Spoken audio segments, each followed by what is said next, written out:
Te propongo que pensemos al proceso de aprendizaje como un viaje, en donde el proceso va a ser el camino y el destino a donde queremos llegar es el aprendizaje. De esta manera podemos entender cuando la autora dice que el proceso de aprendizaje no es una estructura definible como tal, sino un efecto.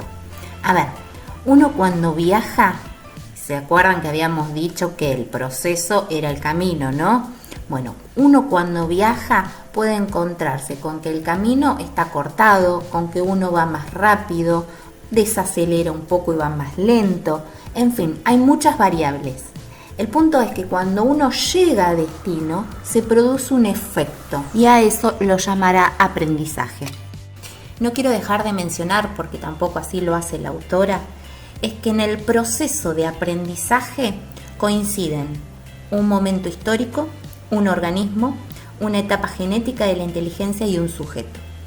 ¿Qué quiere decir todo esto? Que a la hora de enseñar todas estas cuestiones hay que tenerlas en cuenta. Ahora bien, veamos cada uno de estos puntos que se articulan a la hora de aprender o enseñar. El primero que sitúa es el momento histórico. Este es muy fácil de entender si lo pensamos en los términos de lo que nos sucedió hace muy poco tiempo atrás, hace unos años, en donde todos estábamos encerrados en nuestras casas y el aprendizaje era prácticamente virtual. Muy distinto a lo que sucede ahora en la actualidad, en donde todo volvió a la presencialidad. Entonces vemos cómo el momento histórico atraviesa el aprendizaje. Otro ejemplo sería pensar cómo era el aprendizaje en 1932 y cómo es ahora. Otro punto que sitúa es el organismo. Y en este sentido hay que pensar al organismo como un conjunto de órganos. Entonces no es lo mismo enseñar a alumnos que están sanos a un grupo de alumnos que no lo está, o a un sujeto, un alumno que no lo esté. Otro ejemplo podría ser un grupo de alumnos con capacidades visuales disminuidas. Y de este modo vemos cómo el organismo también influye en el proceso de aprendizaje. La etapa genética de la inteligencia. Esto quiere decir que hay que corroborar si la edad cronológica coincide con la edad mental. Porque podemos tener una alumna que tiene, por ejemplo, 15 años, pero que notamos que mentalmente está disminuida su inteligencia, que no se corresponde a la edad cronológica. Esto lo plantean distintos autores en distintas etapas o fases. Dependiendo del autor va a hablar de etapas o fases. Y plantean que hay ciertos objetivos a alcanzar en determinadas edades y si no se alcanzan va a estar disminuida la edad mental.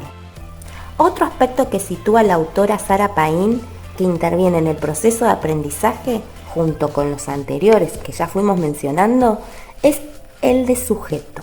Y vamos a entender a este término como un sentido de totalidad.